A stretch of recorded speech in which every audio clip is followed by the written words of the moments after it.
ನೀವೇನಾದ್ರೂ fat loss ಮಾಡ್ಬೇಕಂತ ಅನ್ಕೊಂಡಿದ್ರೆ ಈ ವಿಡಿಯೋನ ಕಂಪ್ಲೀಟ್ ಆಗಿ ಮಿಸ್ ಮಾಡ್ದೆ ನೋಡಿ. Hello, good evening.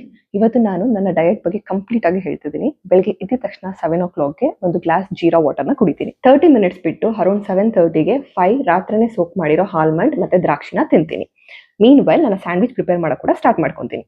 ಇಲ್ಲಿ ನಾನು ಯೂಸ್ ಮಾಡ್ತಿರೋ ಬ್ರೆಡ್ ಅಲ್ಲಿ ಒಂದು ಸ್ಲೈಸ್ಗೆ 6 ಗ್ರಾಮ್ ಪ್ರೋಟೀನ್ ಇದೆ. So 2 slice bread with 50 grams chicken breast ನ ಯೂಸ್ ಮಾಡಿ ಸ್ಯಾಂಡ್ವಿಚ್ ಪ್ರಿಪೇರ್ ಮಾಡ್ಕೊಂಡು ಅರೌಂಡ್ 8:45ಗೆಲ್ಲ ನಾನು ಬ್ರೇಕ್ಫಾಸ್ಟ್ ಕಂಪ್ಲೀಟ್ ಆಗಿದ ತಕ್ಷಣ ವಿಟಮಿನ್ ಡಿ ಸಪ್ಲಿಮೆಂಟ್ ತಗೊಂಡು 9:45ಗೆಲ್ಲ ಜಿಮ್ಗೆ ಹೋಗಿ ಅವತ್ತಿನ ವರ್ಕೌಟ್ ಏನಿರುತ್ತೆ ಅದನ್ನ ಕಂಪ್ಲೀಟ್ ಮಾಡ್ಕೊಂಡು ಮನೆಗೆ ಬಂದಿದ ತಕ್ಷಣ ಒಂದು ಸ್ಕೂಪ್ ಪ್ರೋಟೀನ್ ತಗೊಂತೀನಿ. ಅರೌಂಡ್ 1 o'clockಗೆ ಲಂಚ್ 100 ಗ್ರಾಮ್ಸ್ ರೈಸ್, ದಾಲ್ ಜೊತೆಗೆ ಪಲ್ಯ ಅಂಡ್ 100 ಗ್ರಾಮ್ಸ್ ಚಿಕನ್, 1 ಗ್ಲಾಸ್ ಮಜ್ಜಿಗೆ. ಊಟ ಮಾಡಬೇಕಾದ್ರೆ ಫಿಶ್ ಆಯಿಲ್ ಸಪ್ಲಿಮೆಂಟ್ ಕೂಡ ತಗೊಂತೀನಿ.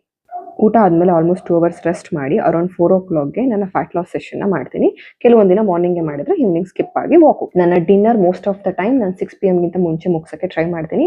ಈ ಥರ ಎಗ್ ರೋಲ್ ಆರ್ ಎಲ್ಸ್ ಒಂದು ಚಪಾತಿ ಪಲ್ಯ, ಒಂದು ದೋಸೆ ಪಲ್ಯ, ಈ ಥರ ಆದಷ್ಟು ವೆಜಿಟೇಬಲ್ಸ್ನ ಆ್ಯಡ್ ಮಾಡಿಕೊಂಡು ಜೊತೆಗೆ ಪ್ರೋಟೀನ್ ಸೋರ್ಸ್ ಮಿನಿಮಮ್ 2 ಮೊಟ್ಟೆನ ತಗೊಂಡು ಡಿನ್ನರ್ ಆದಮೇಲೆ ಒಂದು ಮಲ್ಟಿ ವಿಟಮಿನ್ ಸಪ್ಲಿಮೆಂಟ್ ತಗೊಂಡು ಒಂದು 30 ಮಿನಿಟ್ಸ್ ಗ್ಯಾಪ್ ಕೊಟ್ಟು ವಾಕ್ ಹೋಗ್ತೀನಿ. ಇನ್ ಕೇಸ್ ನನಗೆ ಹೊರಗಡೆ ವಾಕ್ ಹೋಗಕ್ಕೆ ಆಗಿಲ್ಲ ಅಂತಂದ್ರೆ ಮನೇಲೆ ವಾಕ್ ಮಾಡ್ಕೊತೀನಿ. ಏನಾದ್ರು ನನಗೆ ಸ್ವೀಟ್ಸ್ ಕ್ರೇವಿಂಗ್ಸ್ ಆಗ್ತಿದೆ, ಏನಾದ್ರು ಸ್ವೀಟ್ ತಿನ್ಬೇಕಂತ ಅನಿಸ್ತಿದ್ರೆ ಮನೇಲೆ ಪ್ರಿಪೇರ್ ಮಾಡ್ಕೊಂಡು ಡ್ರೈ ಫ್ರೂಟ್ಸ್ ಲಡ್ಡು ಯಾವಾಗಲೂ ಇರುತ್ತೆ. ಸೊ ಒಂದು ಡ್ರೈ ಫ್ರೂಟ್ಸ್ ಲಡ್ಡುನ ತಗೊಂತೀನಿ. Before 820 grams groundnuts or else 10 grams makhana ತಗೊಂಡು ಲಾಸ್ಟ್ ನನ್ನ ಸಪ್ಲಿಮೆಂಟ್ ಮೆಗ್ನೀಷಿಯಮ್ ತಗೊಂಡು ನನ್ನ ಡೇನ ಕಂಪ್ಲೀಟ್ ಮಾಡ್ತೀನಿ. ಸೊ ಇದಾಗಿತ್ತು ನನ್ನ ಕಂಪ್ಲೀಟ್ ಡಯಟ್. ನಿಮ್ಗೆ ಏನಾದರೂ ನನ್ನ ಡಯಟ್ ಬಗ್ಗೆ ಕಂಪ್ಲೀಟ್ ಆಗಿ ಡೀಟೇಲ್ಸ್ ಬೇಕು, ಎಷ್ಟು ಗ್ರಾಮ್ ಪ್ರೋಟೀನ್ ತಗೋತೀನಿ ಆ್ಯಂಡ್ ಕ್ಯಾಲೋರೀಸ್ ಗೊತ್ತಾಗಬೇಕು ಅಂತ ಇದ್ರೆ ನೀವು ನನಗೆ ಡಯಟ್ ಅಂತ ಕಮೆಂಟ್ ಮಾಡಿ ಕಂಪ್ಲೀಟ್ ನನ್ನ ಡಯಟ್ ಚಾರ್ಟ್ನ ನಾನು ನಿಮಗೆ ಪರ್ಸನಲ್ ಆಗಿ ಕಳಿಸ್ಕೊಡ್ತೀನಿ.